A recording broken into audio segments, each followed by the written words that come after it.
Hello and welcome to the Tifo Football Podcast. I'm Joe Devine, and today I'm delighted to be joined by JJ Bull. Good evening. John Mackenzie. Good afternoon. And Reuben Pinder. Good morning. Also Steve's here. Hello. Hello. Now, what did we talk about on today's episode? Well, all the way back there at the beginning, there was quite a lot of drilling this episode, but it was drilling in our local environment. And also, we were drilling down into the big topics of the day. There was a lot of drilling happening. And hammering. We hammered into what we thought was a good chat. We got hammered.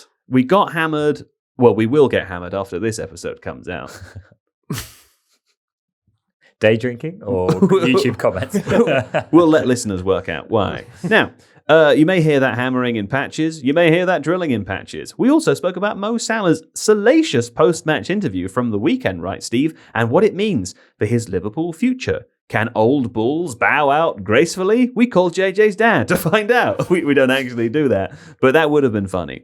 How did Leeds beefy boys? That's a real beef theme, a meaty theme to today's episode. I've noticed it now. There's always a meaty theme. You're right, John. How did Leeds beefy boys secure 4 points from their past 3 games? Beefy, right, Steve? We played the separation game with a focus on one club players. John became very confused about how that was feasible, but we resolved it. Villa beat Arsenal, but we get confused about how to predict where Villa will end up. We don't, Steve. You do. Come now, attributing it to the collective. What a coward. Then we start talking about free will. Or do we, right, Steve? Oh! That's good. I like that. Crystal Palace are fourth after beating a team who wear white and sometimes also wear black. There's an argument about that. And we talk about a sumptuous team move that put a team back in the... Team. They did a goal team. Team goal. I know, I've misread it. It's because it's impossibly written. What do you want me to do? I can talk only about cope with so much, John. It's true. It really upset you, didn't it? It's because of the double that I likes to skip over. I know. It's because Steve's trying to do a joke in there, and I'm trying to read it on. I'm trying to get inside the mind of Steve, and it's never a great place to be. Oh no, it's desolate in there. Yes. It really is. Yeah. It's full of the Cambridge countryside. Do you want to read it, John? No. No. I don't. No. That's the right answer. Hearts, of course, defeated Celtic to retain their place at the top of the Scottish Premiership. How very exciting. We talk about that a little bit later on. And then we rush through an edition of Points Are Bad.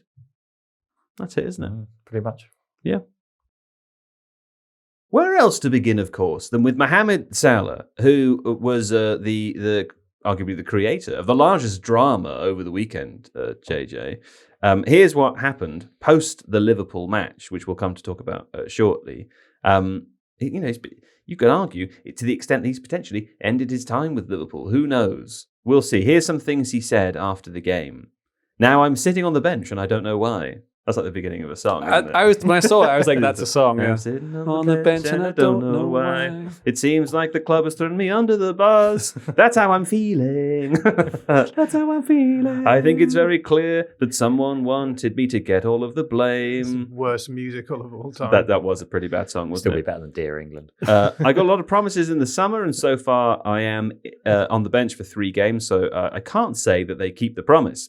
I said many times before that I had a good relationship with the manager, and all of a sudden we don't have any relationship. I don't know why, but it seems to me how I see it that someone really doesn't want me at the club. Later, he was asked, has the relationship with Slot broken down? He said, yes, there's no relationship between us. It was a very good relationship, and now all of a sudden there is no relationship. James Pearce makes the point, writing for The Athletic, that while Salah has been dropped, the likes of Ibrahima Konate and Cody Gakpo are 2 other players, examples referenced, whose performances have also been criticised, but did still play. However, I don't know. I mean, I feel as though there are a mixed bag of opinions to have about this. Let's start with you, JJ. What do you feel about what Mohamed Salah has done here? Obviously, also the context being it came out after a surprise draw, 3-3, Liverpool Leeds. As a fellow genius, I feel like I understand what Mo Salah is going through. So he has been the star. We've talked about this a little bit in the past, so I'll try not to go over the same thing again. But he has been the star for ages. Things were built around him. He helped them win everything, and he has been a superstar, one of the best players in Premier League history. Yeah, and yet I think he sort of doesn't really get talked about in that way an awful lot. So even though he does deserve to be talked like that, I feel like he still doesn't get maybe the flowers he feels like he deserves or that he really wants. Record-breaking season last season for goal contributions. Yeah, and never really in the Ballon d'Or conversation. A couple of times I thought maybe he could be something like that, you know. So he never really gets there, and there might be a bee in his bonnet that he doesn't get recognition that he wants. Maybe that's a thing he's always had. Like when he's been to clubs and they don't play him, they don't think he's good enough. So he ends up at Liverpool, and people didn't realise how good he was at Chelsea and things like that. But then Klopp found the best of him, and he surrounded him with players that made him better. We talked about like Alexander-Arnold behind him, and Wijnaldum or Henderson helping out to block the space behind him. Firmino as well. Everything was built to get more out of Salah, who is the main guy. But they're going through a transition now. But the thing I find most interesting about it is he says that someone at the club doesn't want him in. It's like he thinks someone there. I don't know if it's Slot or not. So. And this is purely me making this up, so like it's not, but it could be that this is your speculation. Yeah, speculation purely. And so whoever's in charge of transfers and building what the future part is, it might be that they've seen him like we can transition from this now. So they're trying to get on all these players now that mean that Salah has been taken out as being the star boy. So he still is producing, but it doesn't suit it tactically what they're trying to do now. But the tactics don't really work that well anyway because they're getting taken apart. And so you take him out a couple of games because we know the defensive frailties that he's got or the lack of stuff that he does. But last year, he said to Slot, you don't let me do defensive stuff and I'll reward you with goals. And he did for ages. I think calendar year, he hasn't scored as many as you'd want him to. I'll get it up in a second. But the non-penalty goals have gone down. So it's like, he stopped performing. Or his physical powers have waned, I've heard. Yeah. Have they, though? I don't know if they had. I think he's been used differently. He's been kind of this season. But then I sometimes think he looks like that and he scores 30 goals. So that he's a weird player for me because when I've watched him, and maybe this is why he doesn't get the praise, like some players you watch, you're like, oh my God, that is amazing what he's doing. But Salah does amazing things in little moments rather than constantly. I think when you watch Pedri, he's like constantly amazing. He's like always on it. Whereas Salah has like little bursts where he suddenly scores, like the goal against Everton or something like that. But even some of those don't look aesthetically amazing. I've always had that with Salah as well, where like you can't argue with the output, but there's something about the eye test. Eye test is like it's an aesthetic bias that he's not as enjoyable to watch on my eyes as some other players. Whereas the example you use, Pedri, very elegant and glides around and whatever. Which maybe leads to people underrating him. And like you say, there's last season they were set up for him to score, and every other attacker and midfielder in the team played a supplementary role to him.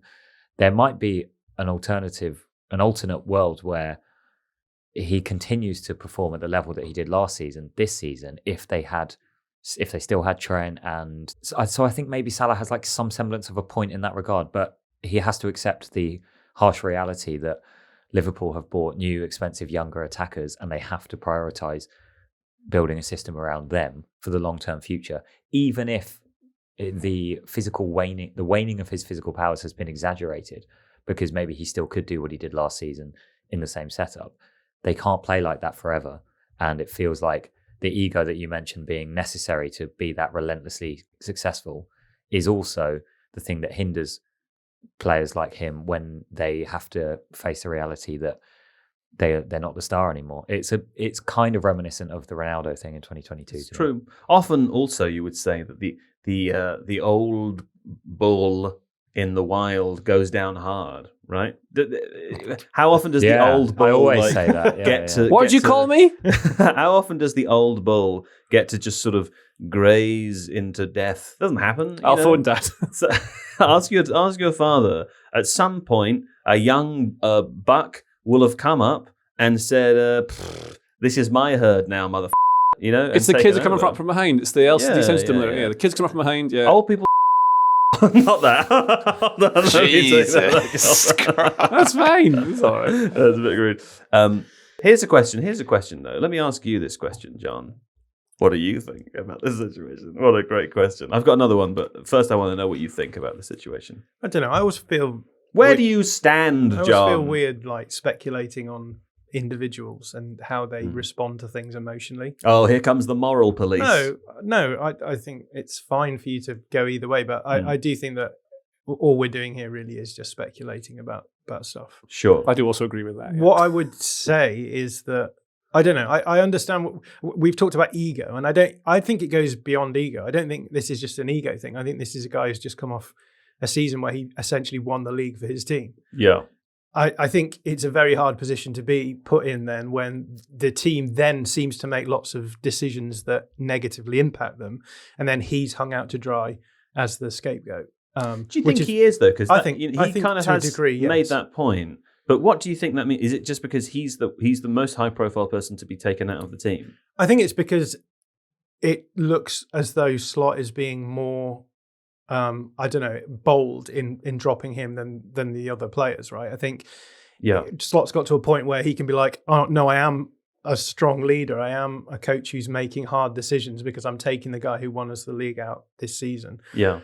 Maybe that's a good management point. I don't know. But he kind of has to. Yeah, potentially. He didn't for a long time. Yeah, he didn't. But I suppose the counter argument is that, well, Canate, who's always at the scene, too much at the scene of the crime, in Slot's words, this season, has definitely had a bigger negative impact on Liverpool. I would say Milos Kerkez hasn't covered himself in glory as a new player coming in. No. I mean, you can point all over the place. Could you make an argument to say that replacing those players would mean replacing them with like-for-like players, whereas in the case of Salah, replacing him with Szoboszlai, it means a change to the system. It means that the whole team plays differently. Yeah, and the argument is that Salah hasn't been pulling his weight in terms of the out-of-possession side of the game. Yeah. And I read somewhere this morning someone saying, they won and drew 2 in the games where they've dropped Salah, so therefore it's proven correct. But they've played a lot of teams they should probably have been beating in that run anyway. I don't know. For me, either way, I think that it's one way of like deflecting away from what I think are bigger problems at the club.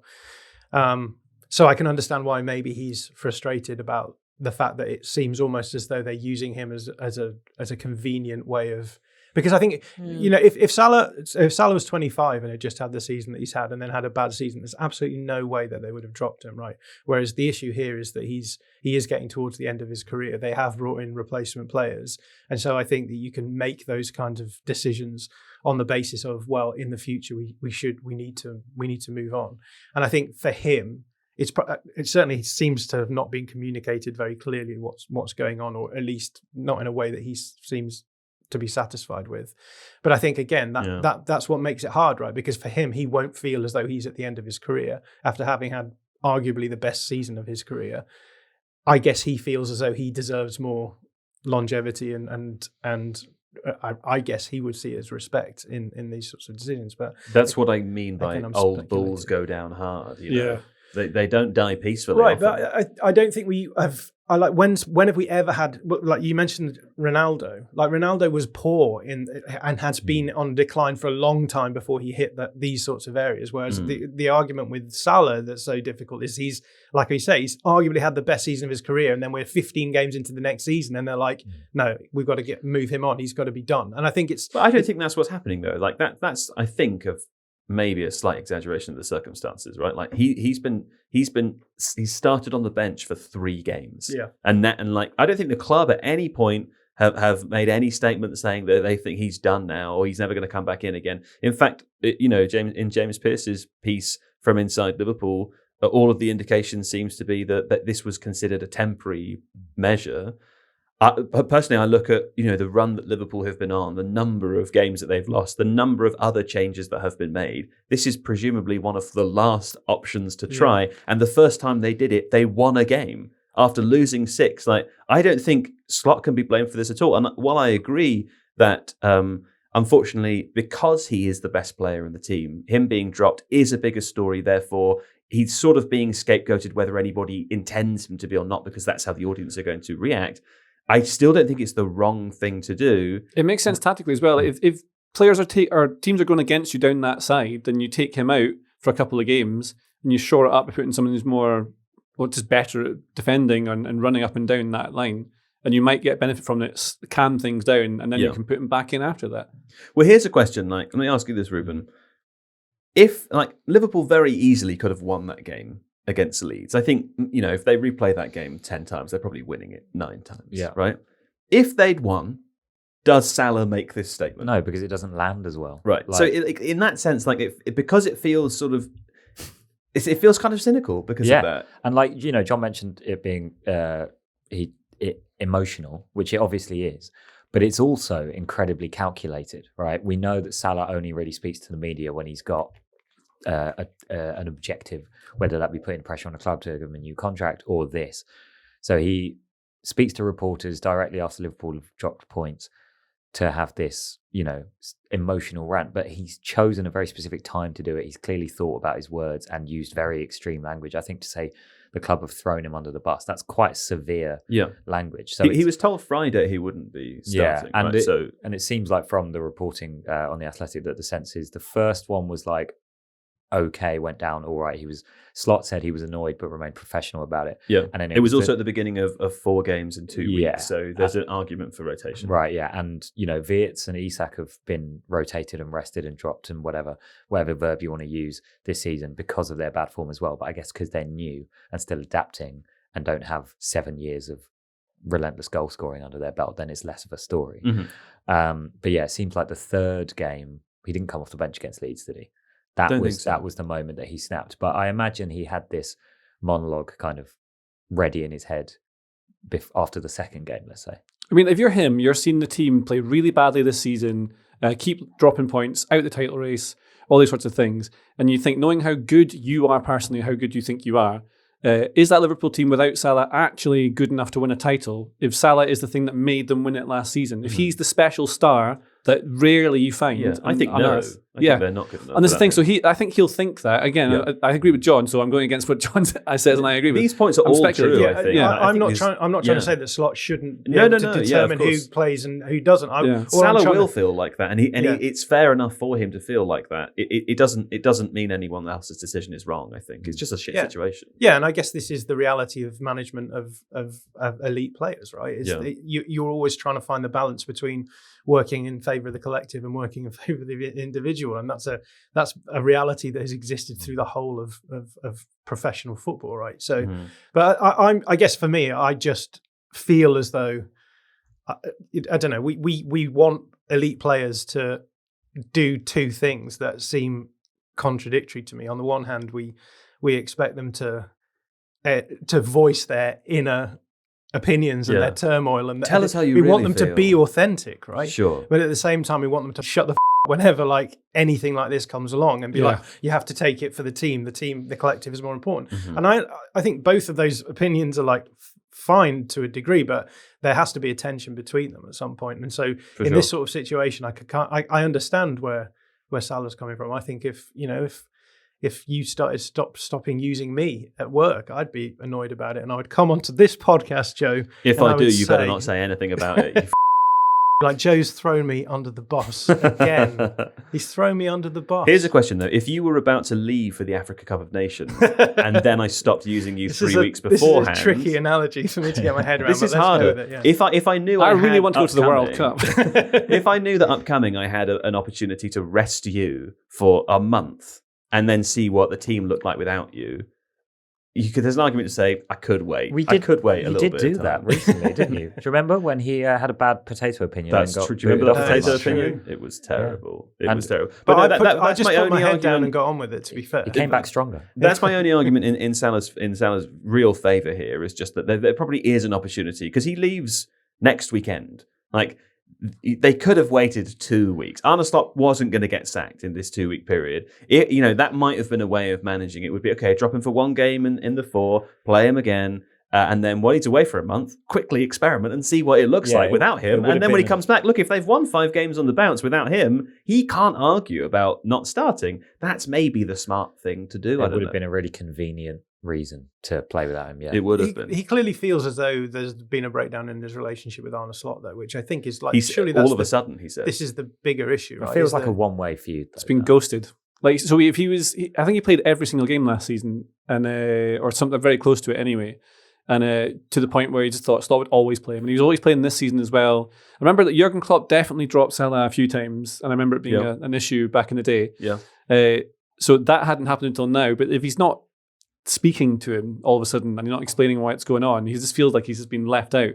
I wonder if that's the case, though. I mean, that's the thing. I don't know. Yeah. And so all of this is like stuff we see, like it's like wrestling. We don't know what's actually happened. All we have to say is, and again, this was in James Pearce's piece on The Athletic, was that if there is a feud, as Reuben says, it's kind of a one-way thing. Like Arne Slot seems to have gone out of his way in press conferences so far to protect Salah. He does have one coming up, of course, I think tomorrow. Yeah, before they play Inter. So which I imagine will be dominated by one topic. It's just so much like wrestling now. Do you think football's just like wrestling now? It's just Maybe. like everyone just loves all the stuff off the pitch. That's the fun bit. Yeah. I can't wait until Arne Slot is asked about Mo Salah. Yeah. Oh my God! Something got cut. It was a reference to a something got cut. It was a something got cut bit where I said what got cut, and it had to be cut again. Made it worse. John, Leeds 3 Leeds, Leeds 3, 3 Liverpool. A frantic second half, writes Steve at Ellen Road, saw 6 goals as Liverpool. Were there 6 goals in the second half? Yeah. Good Lord, was that really how that game? I did watch it. 0-0 but at I can't half time, and remember. then all of a sudden. Yeah. Well, anyway, Liverpool yet again stumbled in defence of their Premier League crown. They went 2-0 up early in the second half through Hugo Ekitike before Leeds levelled affairs at 2-2, John, writes Steve. Dominic Szoboszlai scored, of course, in the 80th minute to seemingly seal a win for the Reds, but Ayo Tanaka equalised in the 96th minute for Leeds to seal what could be a valuable point for the White Rose of York, right, Steve? There's a Will Warwick Castle reference there as well, of course. Did you see there's a TV programme about 17 people messaged me saying there was. Yeah, I didn't watch it actually. It was on ITV, wasn't it? So I'll check that out. I'll check that one out. Okay, I watched this one, John, and I said this already. Leeds are pretty lucky to get back into this, weren't they? I think they were, of the 2 teams that played, they were the worst team. Yeah, I mean, they gave up 2 very silly goals in quick succession. Yeah.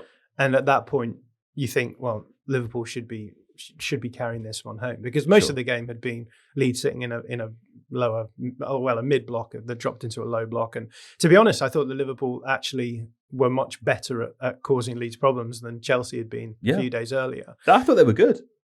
Yeah, I thought Liverpool were pretty good on the ball, off the ball less so. Yeah. I mean, not only did they kickstart things with it's the worst kind of way to give up a goal, right? When you're 2-0 up, and then your centre back slides in on a ball that's sort of like running out, and you know, Nonto, yeah, he's a dangerous player, but I guess at that point you're kind of thinking he's not going to do anything from here. Gives away that penalty, and then you start thinking, oh, Liverpool. It's happening again. It's happening again. Yeah. Like everyone thought that as soon as it started happening. And then, they then defended very poorly a Leeds break up the line. I mean, Leeds generated, I think, just over 0.2 open play expected goals in that game. So they really weren't causing any problems from open play. No. And yet they... they scored 3 goals. Anton Stack ended up finding himself in space, like in the Liverpool back line, picked the ball up, and really nice finish from him, and they worked the ball well for that. But they weren't causing Liverpool a huge amount of problems from open play. And then another Liverpool set piece conceded goal right at the end. Sure. And would have been a penalty probably had he. Because it hit Gravenberch's arm. Yeah. That's the 10th goal that Liverpool have given up, I think, from set pieces this season, and they have a worrying record of conceding set pieces from the back post as well. Yeah. So it's just it was one of those games where you watch it and you're kind of like, it's the same old things happening, where you know they've almost been given a lifeline. I think Leeds played fairly poorly for the 2 goals they gave up, but they did give them up in quite quick succession, and Liverpool had, I suppose, relatively laboured in the first half to score.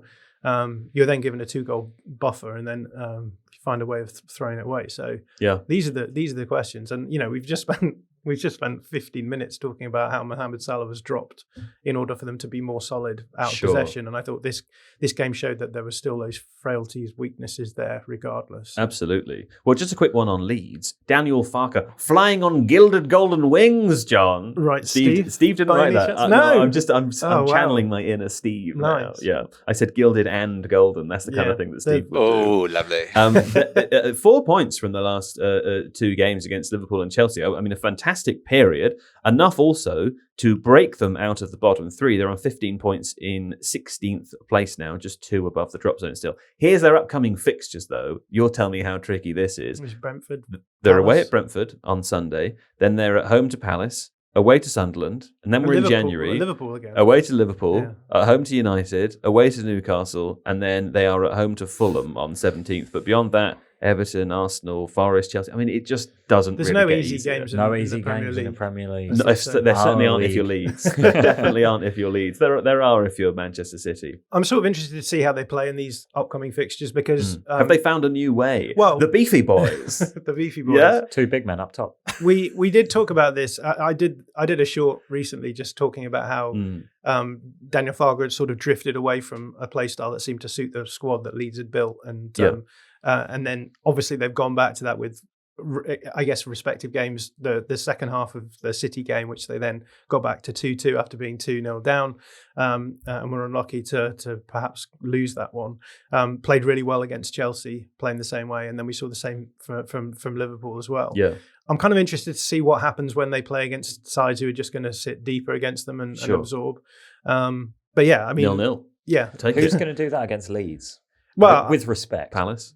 I think teams. Yeah, Yeah, we'll win 3-0. I think teams have been doing it. So like, for example, the Burnley game, right, where Burnley just sat for long stretches of the game, and obviously Farker will come out afterwards and say, look at all of the chances we created, but essentially it was just an aggregation of like smaller chances because they sat in, and we don't have a team really built to do anything other than generate sort of, I guess, set piece scenario kind of goals. Yeah. Which against bottom half teams sitting in their box is going to be more tricky to do. So I'm kind of interested to see how those fixtures go. But yeah, 4 points from the last 3 games against City, Chelsea, Fantastic. and Liverpool is the sort of run that gives you a.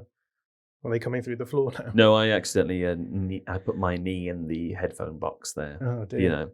This is my favourite type of John anyway, by the way. This is the one where, you've got John, the tactical guy who in theory likes tactics and stuff. But when it comes to Daniel Farker and Leeds, he's like, get it in the mixer, get the big lads on the end of it. They built the squad for that. And so I agree. And I think, I love big lads. We don't need to have sort of aesthetic preferences when the reality is the majority of teams who've come up have gone straight back down in recent years. I think that's going to keep this team up, play that way. One of my favourite Palace teams to remember is the 13-14 side that Tony Pulis managed. We finished 11th that season, and our strike partnership was Marouane Chamakh and Cameron Jerome. Oh, lovely. Yeah. What a championship partnership that is. Good God. Hey, JJ, Hugo Ekitike scored another 2 goals. I mean, he didn't come up in the Mo Salah conversation. He usually comes up in the Isak's not playing well conversation. But another decent performance there to prove that maybe he should be starting every game. I really like Hugo Ekitike. I think he suits Premier League perfectly. Yeah. And so I hadn't watched enough of him before he joined to be aware of how good he actually is, but he's clearly excellent. Yeah, he's so good. He seems to touch the ball more than Isak. I saw a graphic that was put up on the Athletic articles, can't remember what it was, where he's getting a lot more touches. I've not looked into it enough to tell you why that is, but suggests he's more involved with things. I guess he floats out wide more. Wasn't there a slot thing talking about Jacob Murphy to help Alexander Isak? No. There was. Oh no, I don't know. Oh, sorry. So sorry, no, there wasn't. No. Oh, don't gaslight me now. So there was something Slot said about Jacob Murphy not being. They don't have a player like him. Yeah, obviously would play where Salah would be on the right hand side. Yeah. Which is why they got a lot out of Isak last season. Because I think they combined really well. Ekitike sort of slotted in really well, like what everyone really hoped Darwin Nunez would be. Yeah, but he's just like he's he great. He digs him out, doesn't he? He's like I really like his finishing is great. Yeah, really good. France could play a front 4 of Mbappe, Ekitike, Olise, and Cherki at the World Cup. I mean, good lord, it's too many, isn't it? I mean, France B team could win the World Cup as well. France B team could beat the France A team. yeah. That's I also noticed that like the top 2 scorers in the Premier League last season, Mohamed Salah, Isak, both on the bench for Liverpool. Yeah. There you go. That's crazy, isn't it? That's crazy. You don't see Isak running to the reporters, do you? Reuben, it's crazy. It is crazy. It's crazy, guys. It's crazy. Well, there we go. That's Liverpool 3. No. It's Leeds 3, Liverpool 3. Well done to Leeds. Read the scoreline properly. Yeah, come on. What? Leeds 3. 3 Liverpool. I'm sorry, that's my thing, isn't it? I forgot about my thing. Now, let's play the separation game, Reuben. Yes, What have you got let's. for us today? So, of course, last week we did Vinnie Jones to Eberechi Eze with some fun film-related routes. Yes, of course we did. Including the Goal movie, The Dream Begins. What a film. This season, we're focusing on One Club Men, Oh, okay. which I thought added a nice element to Surely it. that makes it impossible. Well, no, of course, because One Club Men have had teammates, haven't they? Oh, yeah, that's true. I've fundamentally misunderstood the game. Yeah. So we're going to start. So we're allowed to use non-one Yeah. club men in between. Okay. Obviously, that would be impossible if you weren't allowed to do that. I've got it in one, Reuben. The It's guy. Stephen Gerrard. Not a one Not club a That's exactly what I was Oh, going to here we say. go. Here we go. Not a one club man. Lest you forget LA Galaxy. So we're going to begin with Francesco Totti. Oh, Totti. That was a nice noise. Put him in And- me veins. And we're going to end on Coque. Oh, or, lovely. As his government name is Jorge Resurrección, something else. Coke. Coque. Jorge He's got- Resurrection, eh? Coca-Cola. George of Full name. Resurrection, Merodio is his real name, yeah. Wow. I can go Diet, Fanta. Coca Light. Oh man, Yeah. Coque's younger than me. I swear he was older than me, Coque. He's got, Ah. if you'll notice, he's got a very nice round number of league appearances for Atletico Madrid at the moment. Oh, lovely. He's got to stop now. He's Bang on on 500. 500. He's got to stop. Come on, Coque. His Retire parent is immediately. Eugenio Resurrección. What a name. There we go. Okay, right. Well, we'll try and make a connection between. We'll play. Here's a break. And come back. Okay, we're back from the break, Reuben. You haven't done it, have you? No, I spent the whole time looking for the one because I was convinced there must be a one. There is one. Well, yeah. I mean, I didn't find it, so I gave No. up. But, JJ and John claim to have got it, though. I think I made a mistake. Go to Oh. the people first. Otto. I mean, By I- process of elimination, we are beginning with John I Mackenzie. got two. I haven't That's done fine. one. That's fine. Slow and steady wins the race often, John. Yeah, Not in most cases in your life, but in this case, it could be true. Coque played with Antoine Griezmann For many years. for many years.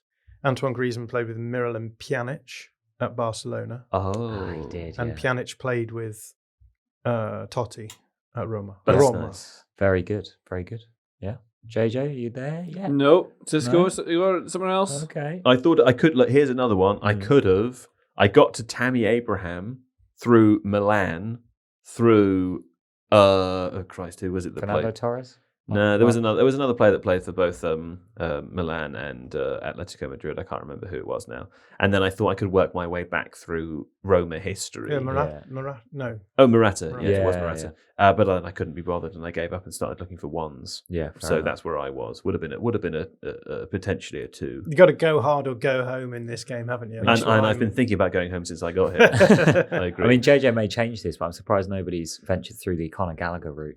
oh yeah, I guess that could be fun. Mm. Yeah, JJ, There's where you at? also a Wojciech Szczesny route that I was considering. There's that.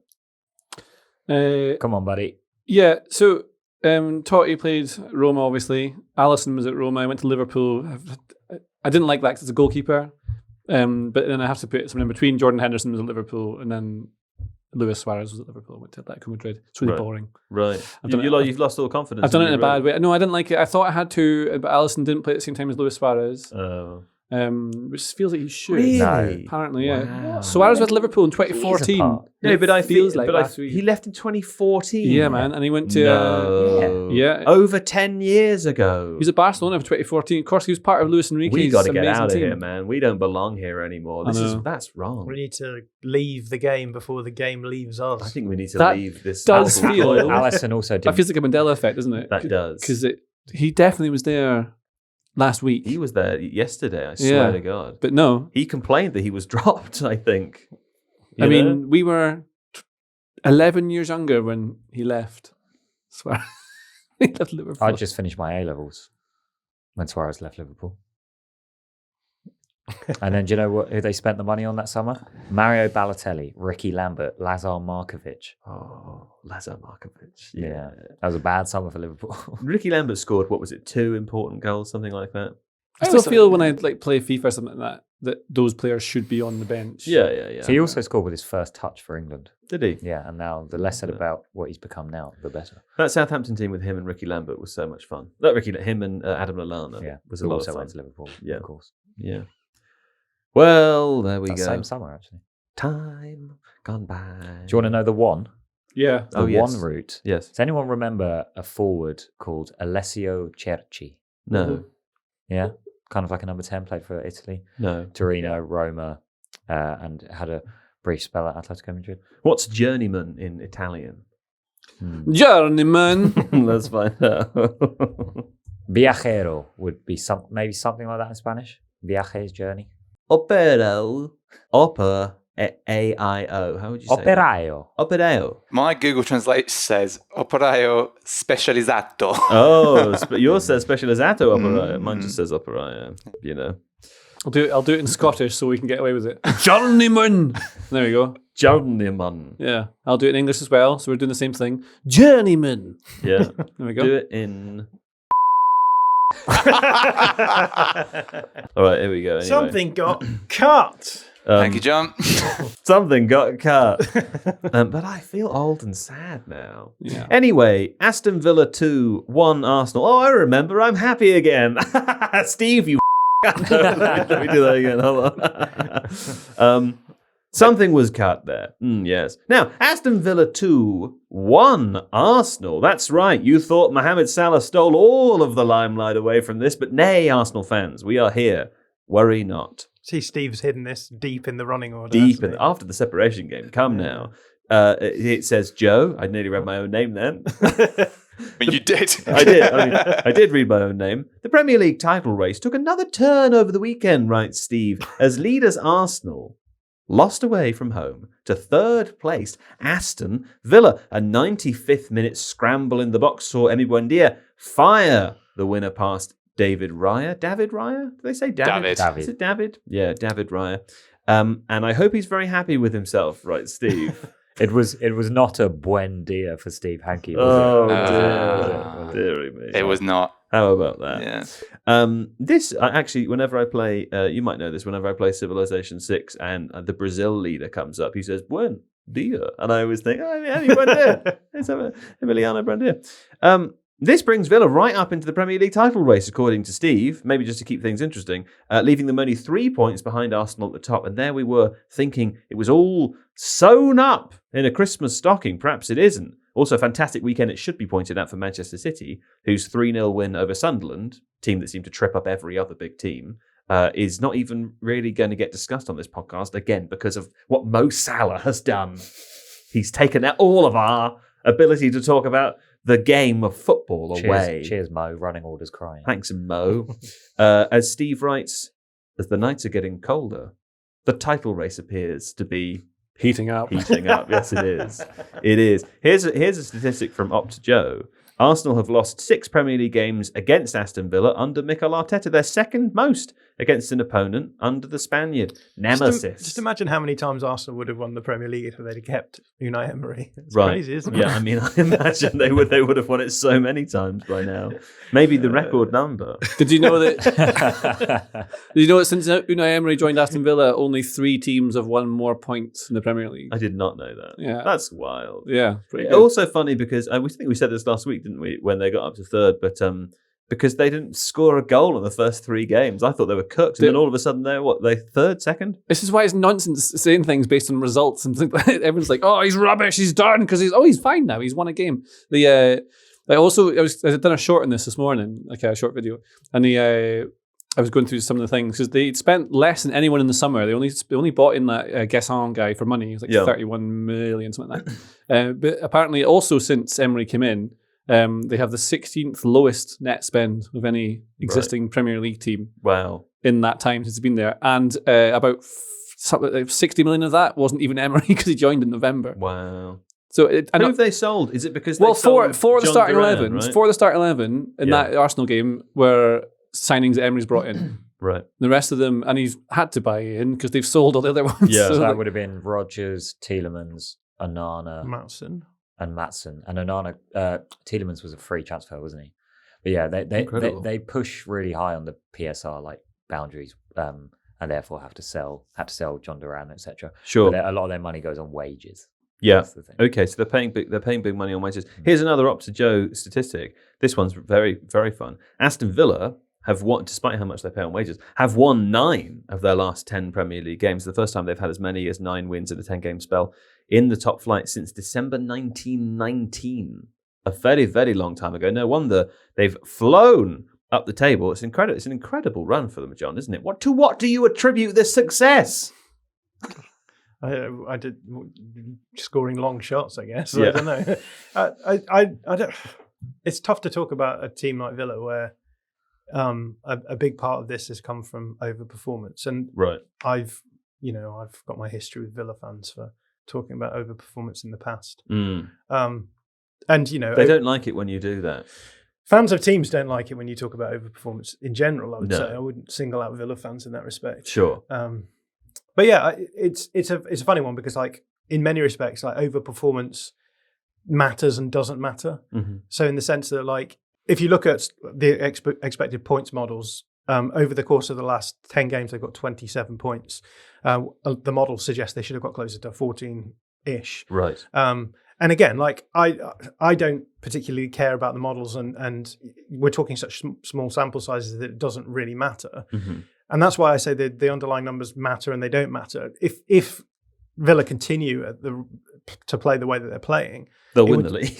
well, if they continue to play the way they're playing in terms of the underlying numbers, it suggests there will be a drop off. Yeah. If they turn things around, which suggests could be the case because it's happened in the past, right? That they've overperformed, but then had an uptick in terms of their underlying numbers and started putting in performances that are more sustainable. Then who cares? You overperform, like teams overperform all the time when they win the league, but not to the level that Villa are right now. So I'm sort of on the fence with Villa a little bit. I'm not surprised that they've beaten Arsenal because I think the way that they play causes problems for teams like Arsenal and City. They beat Arsenal and City in that run. Mm-hmm. The worries I have is that it's against the other teams, but I guess they've been able to get through that by scoring. I mean, at some point they had like 9 long outside of the box goals from 16 goals.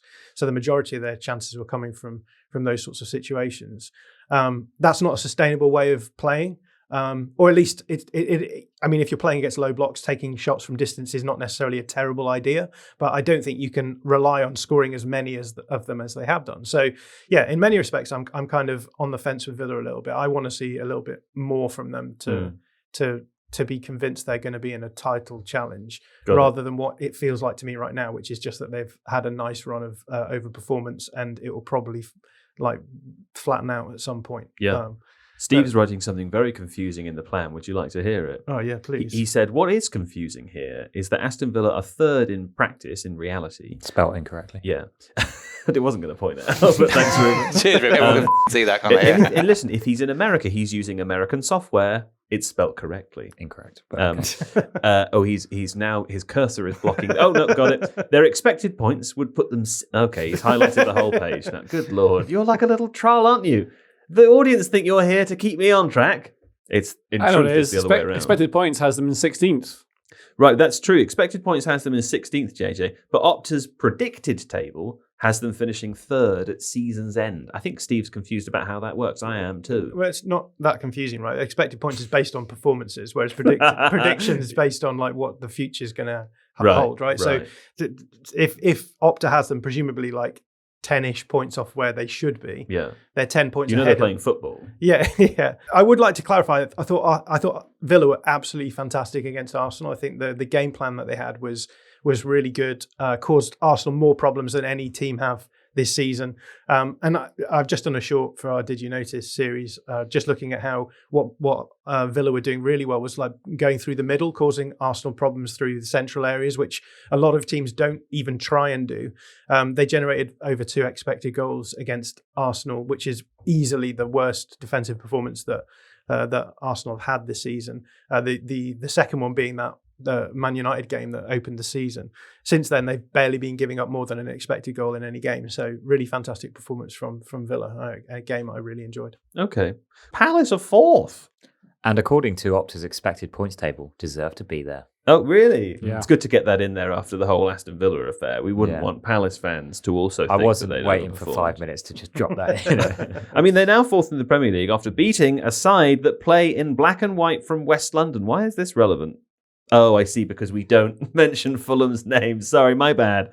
I've kiboshed our own joke there. Would you say Fulham will play in black and white? I would say white. white. I yeah. say they play in white. Their secondary colour is always black, though, right? Like Black shorts are accents. always black. Yeah, but But you wouldn't say like Man United play in red No. and blue, would you? no, Well, you no, wouldn't. because they don't. But they did have like They've had a lot of blue kits over the They've years. had blue away Away kits, but it's kits. not the secondary colour of their home. So would you kit. say What's Man the United second- play in red and white? You just say they're playing Yeah, red. of course, yeah. No, no one would ever say they're playing red and you white. have to Come have more. I'm Oh, agreeing you're with agreeing. you. But Reuben, no one would ever say it, but Reuben. I'm saying blue is not on Manchester United's colour Colour palette. palette. I mean, yeah, I guess not. It's certainly in the corporate hex code. Yeah, okay, fine. I think that's true, Steve. I think you've made a huge error here. Black and white, of course, leads us to think of Newcastle, doesn't Yeah. it? You know, I If was I said stripes, then sure, but I did not. is it Man City who've got the black third kit this season? They often do.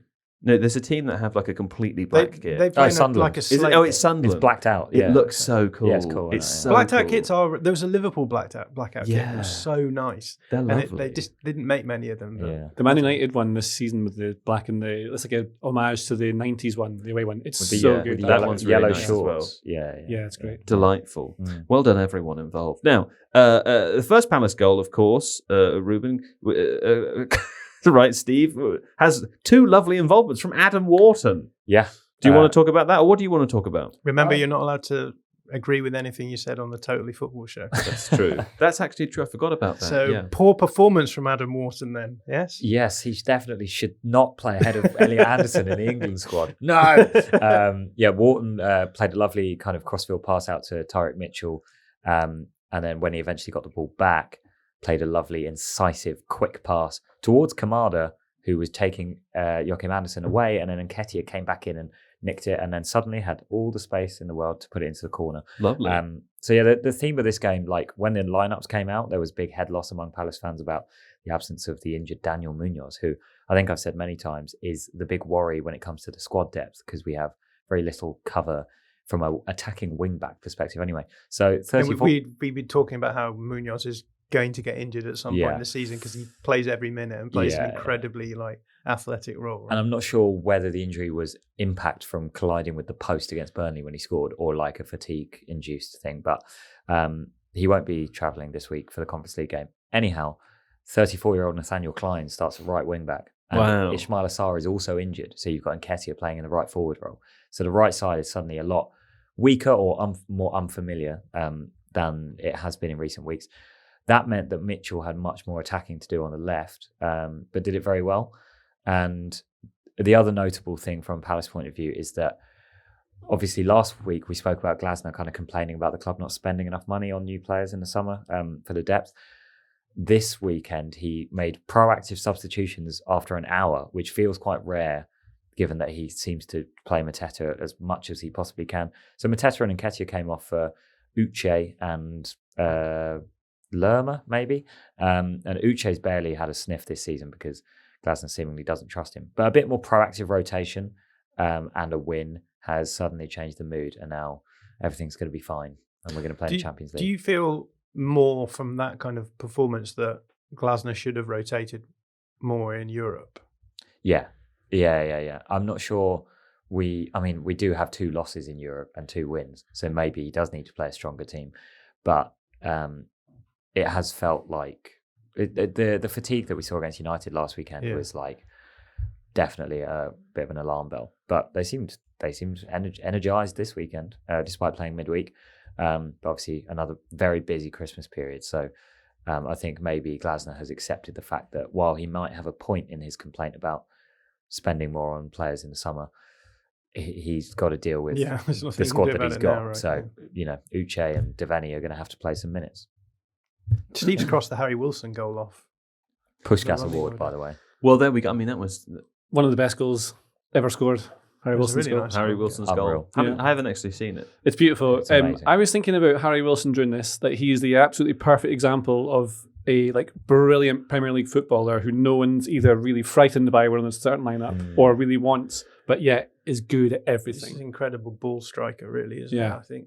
But I was going to ask, what do we think of goals where you end up losing? Because the Scott yeah. McTominay goal against Denmark, Like, do we think that would have been devalued if Scotland had got knocked out? Oh, no, it's because it's Scotland. delightful. What a goal. Because it's Scotland, that would have been fine. If we'd knocked out, we'd expect to have lost that anyway. So But I feel think as that's though fine. like goals, regardless of whether or not you consider a goal to be like just something completely separate, goals do get like the background against which they're played makes a difference. So if you win a game and you score a nice goal, people will talk about it forever. The but perception of them long term is definitely affected by the result. I think McLean's definitely would be in that, but because McTominay was early and it set the thing, it probably would have lived on. Yeah, maybe. I think you're probably right, but there's something about that one that will just get played forever. Yeah. I think. Do we think this Harry Wilson goal... Oh, my microphone has fallen down. Do we think this Harry Wilson goal is better than the Jack Wilshere one?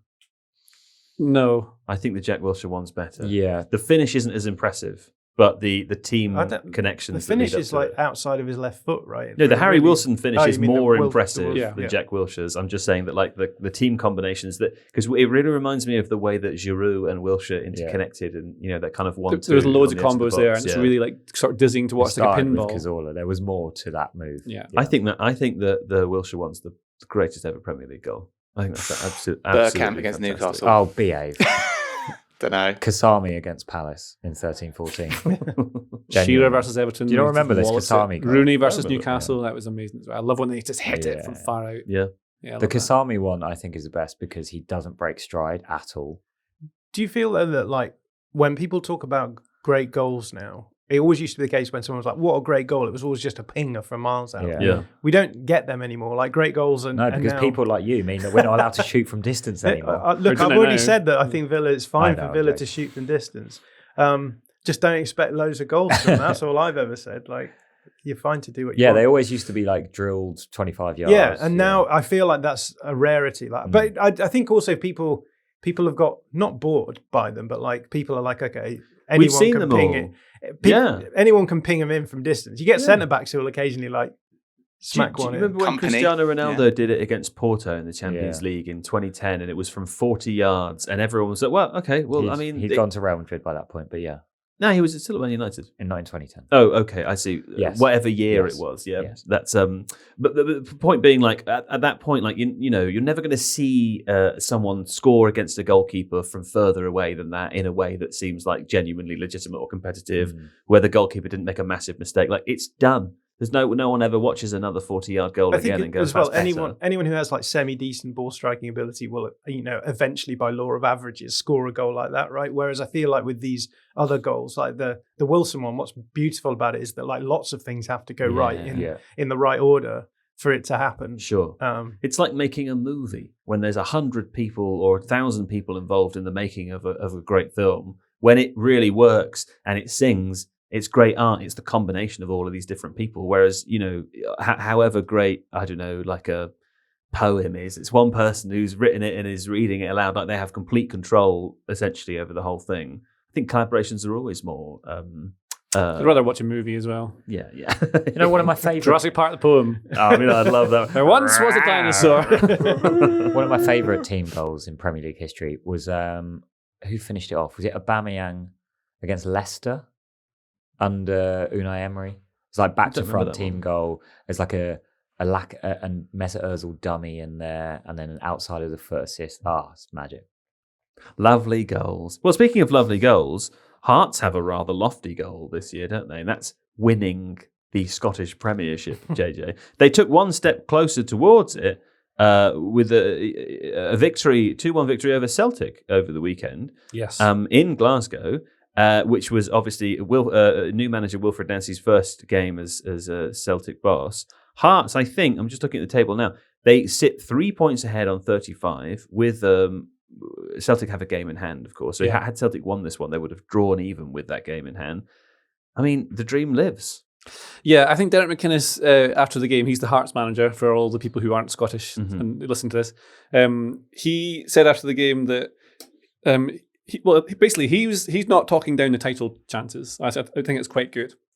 But he also says that earlier in the season, when everyone started talking them up, he's like, I didn't think we were all that, is literally what he said. Because I was talking to Phil Hay, the great Phil Hay as well, at an awards thing we were at. And he's like, I don't think Hearts are actually that good. That's his team. But against Celtic, I thought they were great. But me and John were just talking about this earlier. So I didn't see the first half, but what I've read from other writers who I would trust very well is that they came out in the attack and the fans were all behind them and they really enjoyed it and it looked like it was new, but they didn't score. And then Hearts scored a corner against them, I think. And then the second half, what you'd see with Hearts is they'll attack with like 2 players, which is all you need to win a game, really, and everyone else behind the ball. And the possession is like 72% to Celtic. They can't break them down. And so there's this probably already infamous meme now going around of Nancy looking at the tactics board like Amram had against Grimsby, and he's trying to move little things around. Yeah. Which is Football managers can't use tactics on the pitch. It's just a note. It's like talking about expected goals in post-match press conferences. You just got to take the loss because they'll get mocked for it. Yeah, because it I don't know. It just sort of sets you up as being like, oh, you think you're smarter than the game or something, right? Right. Do you think Reuben Amram has ruined tactics boards on subs benches in the same way that Steve McLaren ruined umbrellas for managers? I think tactics boards have always looked a bit silly on because I think the audience will look at that and be like, if you're having to try and like teach your players how to play midway through the game, it sort of suggests that you haven't really considered every eventuality. And even if it's the case that Nancy looks at that and thinks, right, I've got to tell my players what to do, I think he just has to be like, we've lost this one. You've got to just take the L and be like, okay, fine, we'll work on it in midweek. And it feels performative as well, almost like you can see them doing it on the bench. I don't know if it is. I'm not saying it is for 1 second, but I think he's talking to Gavin Strachan as well, who's like, there was memes going around ages ago that Gavin Strachan had a computer. How dare he have a computer to do things? What they call them? Laptop manager. Like Ian Cathero got like hounded out of Hearts because he had the audacity to like know what a spreadsheet is. And so there's certain things that happen in there. Odd timing by Celtic to put Nancy in then, because Martin O'Neill had done very well, and I have really enjoyed that Martin O'Neill has come out of nowhere, and turns out it's not all about like tactics and counter-tactics. Just get Martin O'Neill in, really good guy, just makes them play well, and they like steadied what was going on, and they're right back in the title race, because it looked like they were in trouble under Rodgers. That's what makes it even worse, right? When you've just got some old dude coming out of retirement and just being like, whatever, we'll vibes it, and then the next guy is on the bench with tactics boards. That's exactly it. But then not to like, I don't want to take away from O'Neill. I'm sure he's not just like doing vibe stuff. Like I'm sure you're not saying that either. But it's like what's seen as an old school manager because he's around when we were younger. So that him coming in doing that, and then they take him out and put in Nancy before what is now the biggest game of the season so far against Hearts, title challengers really. And then they've got that. Then they've got Roma. And then they've got a cup final against St Mirren. But it's funny because I think you have to start well as a manager to get the fans on side with you. And losing to Hearts is bad for a start for a Celtic manager at home. But then also having the little memes go along, it'll just create a little bit of fun amongst rival fans, which just adds a bit of weight. And after the first game, he's already saying it's not the system's not the problem. So he changed the system in game. And Celtic Where fans... have we heard that before? Well, exactly. And it is a bit familiar, but trying to wrap up really quickly. But I'm sure it'll be fine. I don't know enough about Nancy yet. I've read a bit about him, but it is interesting that it's already started like that. It's the Russell Martin effect already happening, and he's been there for one game. I'm sure it'll be all right. David Ornstein with an exclusive breaking bit of news. What does it say, Reuben? Mohamed Salah expected to be left out of Liverpool squad for Intermatch. Well, there we go. No final decision yet, and 33-year-old training. Probably not that surprising. Is it? Anyway, we've got to do points are bad. Okay, here we go. Now, from last week, you'll remember, of course, that the games selected were Newcastle versus Tottenham and Liverpool Leeds. A lot of people added rather a lot of points. JJ, unfortunately, you added the most. You added 10 points from last week. And the reason you did that is because you said you thought it would be 0-0 with Newcastle and Tottenham, and it was 2-2, so that's 4. And you thought it would be 0-0 with Leeds Liverpool. Did I? Yeah, you said that. Oh. And it was 3-3. Obviously, so you added 6 there. So you've added quite a lot. Amusingly, the 1-1 bots had a terrible week, also adding 6, along with you, Reuben. And then Kaya, me, and John all added 5. So how about that? You're very stupid predicting 1-0 to Liverpool in that. No, I think that's fine. Now, JJ? Do I get to choose the games? Can you please pick the fixtures coming up? I mean, I don't want to steer you, but one of them, Palace, Man City on Sunday, I think is a rather tasty affair. Well, Sunderland, Newcastle. I do like it, but I think Sunderland, Newcastle will be one. The other one should definitely be Real Madrid versus Man City midweek. Oh, is that happening? Is that Champions League? Can we do Champions League? Yeah, Tuesday evening, Tuesday evening. We can do that. Wednesday is Real Madrid. Who's at home for that one? Real Madrid. Real Madrid versus Man City on Tuesday. Wednesday. And then Sunderland versus Newcastle on Sunday. Okay, that's exciting. Right, let's stay with you then. we'll do Real Madrid versus Man City first, JJ. I really don't know. Real Madrid have been very poor recently. Mm-hmm. Well, they lost to Celta Vigo for the weekend. Is that how you say it? Celta or Celta Vigo? Celta. Man City, really like. I think I'm going to go with. I think there'll be goals here. I think it'll be 1-2. Oh, lovely. Lovely. Okay. And then what about Sunderland Newcastle? The Tyne-Wear Derby. Let's go 2-2. That's, to be fair, that's pretty good selection, I would say. Okay. Next up then, Reuben, it's you. What about Real Madrid Man City? Real Madrid 0, Manchester City 2. Okay. And the Tyne-Wear Derby, Sunderland first? Sunderland 1, Newcastle 2. Okay. No, not away from home. Sunderland 1, Newcastle 0. Okay. All right, fine. Next up, it's me because I'm lowest in the league of us sharing on 5 points. So for Real Madrid, Manchester City, I think Real Madrid always give Man City trouble in the Champions League. I'm going to say 2-1 Real Madrid. It is old Real Madrid you're thinking of, though, and they're not doing the same thing now. I always think that's old Real Madrid, and then they just pop up again, you know? It's the Champions League. Yeah. I'm with you, I understand, yeah. It's so confusing. Okay, and then the other one was Sunderland Newcastle. I think Sunderland, off the back of a 3-0 defeat to Man City, I think their wings have been clipped. And I think even though Newcastle have terrible away form, I think it's going to be 2-1 Newcastle. Yeah, there we go. A big statement for all of the people that play for Newcastle. Yes. Now, who's next? Well, in the overall, John, you're just behind Kaya, so it's you to select. I have no next. idea how I'm just behind Kaya after being barkered very recently. Yeah, I mean, you're the second human on the list. Congratulations to you. I mean, that's debatable too, but that you're human, I know. I think I debate it in my own mind very often. Let's start with Real Madrid, Manchester City. 1-3. 1-3, you say? Yeah, why not? Okay, fine. And then what about Sunderland, Newcastle? It's tricky, isn't it? It is tricky. That's the name of the game. You went 1-0, Yeah. and then 2-1 has gone.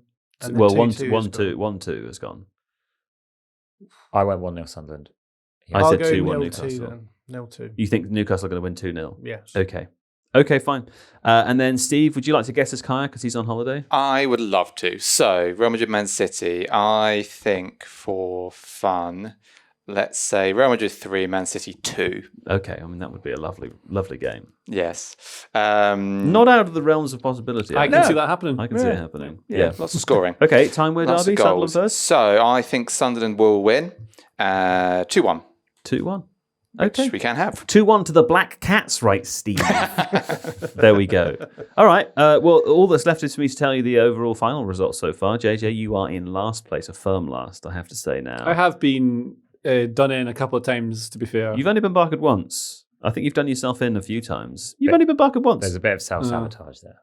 He's been barkered twice. I only choose the best scores. Well, you're on 71 points. I'm just ahead of you on 63. Just 8 ahead. You can still win it back. Reuben, you're on 61. John, 60.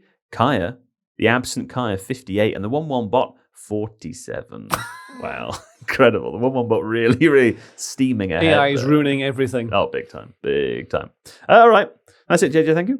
Yes. John, Thank you. Reuben, Thank you. and Steve. Thank you. Goodbye.